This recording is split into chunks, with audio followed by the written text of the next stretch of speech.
दोस्तों अगर आपका भी बैंक अकाउंट है बैंक ऑफ बड़ौदा के अंदर तो दोस्तों ये खबर जो है आपके लिए काफ़ी इंपॉर्टेंट हो सकता है, क्योंकि बैंक ऑफ बड़ौदा जो है मिनिमम एवरेज बैलेंस को लेकर काफ़ी ज़्यादा सख्त है। मतलब ये कि अगर आप बैंक ऑफ बड़ौदा के अंदर अगर आपका सेविंग्स अकाउंट है जिसमें आप फेल हो रहे हैं अपने मिनिमम एवरेज बैलेंस को सही तरीके से मेंटेन कर पाने में, तो ये आपके लिए काफ़ी बड़ा जो है एक घाटे का सौदा हो सकता है। क्योंकि दोस्तों मिनिमम एवरेज बैलेंस को लेकर जितना स्ट्रिक्ट जितना सख्त बैंक ऑफ बड़ौदा है इतना शायद ही कोई दूसरा बैंक होगा। ये कहने का मतलब ये है कि मेरे बहुत सारे सब्सक्राइबर्स का ये कमेंट आता है कि सर जो हमारा BOB का जो बैंक अकाउंट है उसमें जो है बैलेंस माइनस में जा रहा है, ठीक है, और ये जो बैलेंस जो माइनस में है ये हर महीने बढ़ता जा रहा है और ये जो फासला है और ज़्यादा इंक्रीज होता जा रहा है डे बाय डे। तो इस सूरत में क्या करना चाहिए?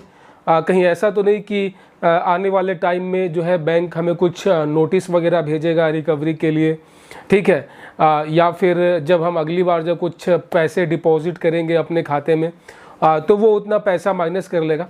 तो गाइज़ आज के इस वीडियो में कंप्लीट आपको पूरा इन्फॉर्मेशन मिल जाएगा कि अगर आपका बैंक अकाउंट जो है वो माइनस में चला गया है तो इस सूरत में आपको क्या करना चाहिए, इसके क्या क्या जो है नुकसान है, ठीक है, और आप इससे कैसे बच सकते हैं।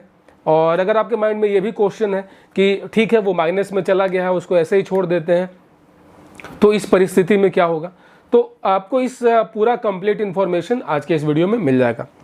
तो गाइस देखो, हर बैंक का अपना कुछ रूल्स और रेगुलेशंस होते हैं, टर्म्स और कंडीशंस होते हैं। जब भी आप किसी बैंक में आप अपना खाता खुलवाने के लिए जाते हैं, जब फॉर्म भरते हैं तो वहाँ एक लंबी चौड़ी लिस्ट होती है, एक लंबा चौड़ा वहाँ पे टर्म्स और कंडीशंस नियम और शर्तें होती हैं।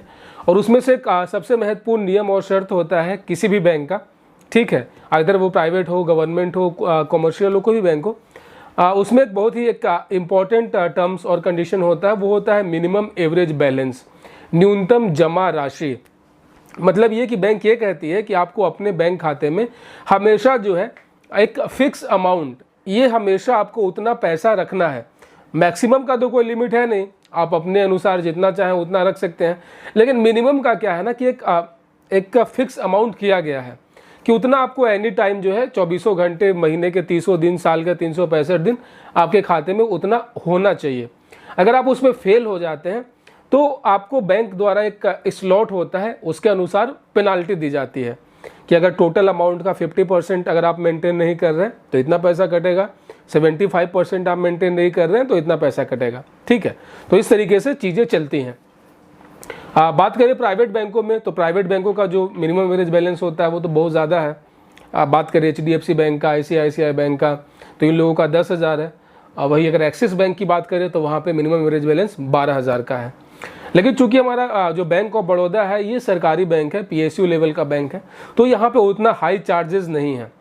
चार्जेस हाई हैं कहने का मतलब ये कि जो पेनाल्टी लगेगा ना वो काफ़ी ज़्यादा हाई है, लेकिन यहाँ पे जो आपको मिनिमम एवरेज बैलेंस रखना होता है वो 2,000 रुपये है, ठीक है। अगर आप ग्रामीण क्षेत्र से बिलोंग करते हैं तो वहाँ पे 1,000 रुपये, और वही अगर आप शहरी क्षेत्र से हैं, अर्बन एरिया या फिर मेट्रो सिटी से, तो आपको 2,000 रुपये एनी टाइम अपने खाते में रखने हैं। लेकिन गाइज अगर आप फेल हो जाते हैं किसी कारण से, जो है आप अपने खाते में जो बैलेंस है मिनिमम बैलेंस वो आप मेंटेन नहीं कर पाते हैं, तो बैंक जो है 570 रुपये जो है, ठीक है, यहाँ पे फ्लैट है, आपको फ्लैट 570 रुपये का जो है यहाँ पे पेनाल्टी के रूप में, एज जुर्माने के रूप में आपसे काटेगी चार्जेस। अब मान के चले इस तरीके से कि आप 2,000 रुपये बैलेंस मेंटेन करने हैं और आपने खाते में जो है केवल 1,000 रुपये बचे हुए हैं, आपने केवल 1,000 रुपये ही रखे हैं, तो क्या होगा, अगले महीने आपके उस 1,000 में से 570 रुपये काट लिए जाएंगे। समझ रहे हैं ना, क्योंकि जो अमाउंट आपका बचा हुआ है उसी में से शुरुआत में पेनाल्टी काटना शुरू हो जाएगा। तो अगले पहले महीने जो है आपका 470 रुपये कट गया तो 430 रुपये बच गया। फिर अगर आपने अगले महीने भी मेंटेन नहीं किया तो फिर 570 रुपये कटेंगे। तो इस तरीके से अब आपका बैलेंस जो है वो माइनस में जाना शुरू हो चुका है। अब आप जितना वही अगर आप 10 महीने तक समझ रहे हैं, अगर आप 10 महीने तक मेंटेन नहीं कर पाएंगे तो लगभग 5,000 रुपये आपका माइनस में चला गया। तो अब बात आती है दोस्तों कि अब क्या किया जाए। चूँकि हमारा बैंक बैलेंस माइनस में जा चुका है, इस परिस्थिति में हमें अब क्या करना चाहिए, कैसे इससे बाहर निकलें। बहुत सारे लोग इसको लेकर कंफ्यूज रहते हैं, बहुत सारे लोगों के मन में क्वेश्चन रहते हैं, सवाल रहते हैं। सो गाइस देखो, ये जो पैसे हैं ना, ये एक तरीके से एक फाइन है।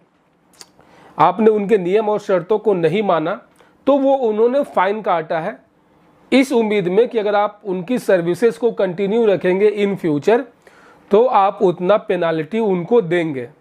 कहने का मतलब ये कि अगर आपका बैंक खाता में 5,000 रुपये बैलेंस है, वो माइनस में है, तो बैंक इस उम्मीद में वो आपका माइनस में रखा हुआ है कि अगली बार जब आप 10,000 रुपये जमा करेंगे ना, तो वो 5,000 रुपये ऑटोमेटिकली सेटल कर लेगा।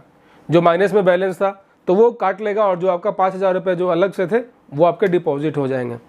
कुल मिला जुला के कहने का मतलब ये कि भविष्य में जब आप उसको कंटिन्यू रखेंगे, आप उसमें पैसे जमा करेंगे, तभी जो है वो पेनाल्टी का अमाउंट जो है आपसे वसूला जाएगा, आपके उसी अमाउंट से सेटल किया जाएगा। अलग से माइनस बैलेंस को रिकवरी करने का कोई भी यहाँ पे प्रावधान नहीं है। ना ही बैंक वाले आपको कभी फ़ोन करेंगे, ना ही आपको कुछ बाई पोस्ट आपको कुछ लेटर वगैरह भेजेंगे कि आपको जिसमें आपका माइनस में बैलेंस गया है उसको आप भरने के लिए बोला जाएगा। नहीं, ऐसा कोई रूल नहीं है। और as per the law of RBI अब तो बहुत सारे बैंकों को कहा जा रहा है कि किसी भी ग्राहक का जो बैलेंस है वो माइनस में ना किया जाए, ठीक है। लेकिन अगर हो भी जाता है तो यहाँ पे बैंकों द्वारा कोई भी रिकवरी नहीं किया जाएगा। और ये भी प्रश्न आता है कि तो क्या हम अपने खाते को बंद करवा सकते हैं? नहीं, देखो, जब तक आपका बैलेंस माइनस में है, तो जब तक आप उसको सेटल नहीं करोगे, जब तक आपको NOC नहीं मिलेगा ना, तब तक आप उसको बंद भी नहीं कर सकते। क्योंकि आप खुद चल के बैंक में गए हो, आपने जब बैंक में अकाउंट ओपन करवाया था तो आपने नियम और शर्तों को माना था कि जो है कि जो भी बैलेंस होगा वो मैं मेंटेन करूँगा। आप मेंटेन नहीं कर पाए तो आपके ऊपर पेनाल्टी लगी है। तो इस परिस्थिति में आपको वो ऐसे ही छोड़ देना चाहिए, ठीक है, उससे कोई दिक्कत नहीं है। अगर आप उसमें कुछ बैलेंस जमा करेंगे तो वो पैसे काट लेगा। अगर आप खाता बंद करवाने भी जाएंगे तब भी आपको उतना जो है वो अमाउंट जो है वो डिपॉजिट करने के लिए कहा जाएगा। इस सूरत में जो है आपको उसको एज इट इज छोड़ देना है, किसी दूसरे बैंक में खाता खुलवा लो। अगर मुफ्त में यार अगर 10 रुपये भी देना पड़े किसी को एज ए पेनाल्टी में, तो क्यों दे, क्या फ़ायदा है उसका।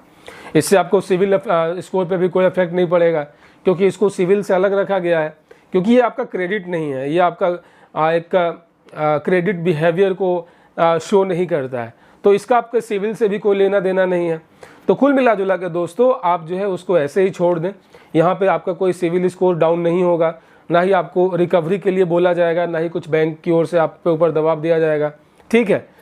लेकिन वही बात यही है कि जब आप उसमें पैसे जमा करेंगे तो वो काट लेगा, तो उससे बेहतरीन है कि आप किसी दूसरे बैंक की सर्विस ले लो, किसी और बैंक में खाता खोल लो। इस तरीके से जो है आप अपना कीमती पैसा बचा सकते हैं।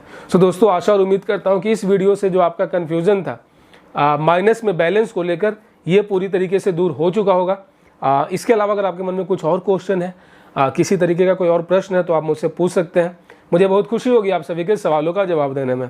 और हाँ गाइस, अगर आप हमारे चैनल फाइनेंशियल एक्सप्रेस पे पहली बार आए ना, सब्सक्राइब कर लेना, नोटिफिकेशन बेल ऑन कर लेना, ताकि अगली बार जब मैं कोई नया वीडियो लेके आऊँ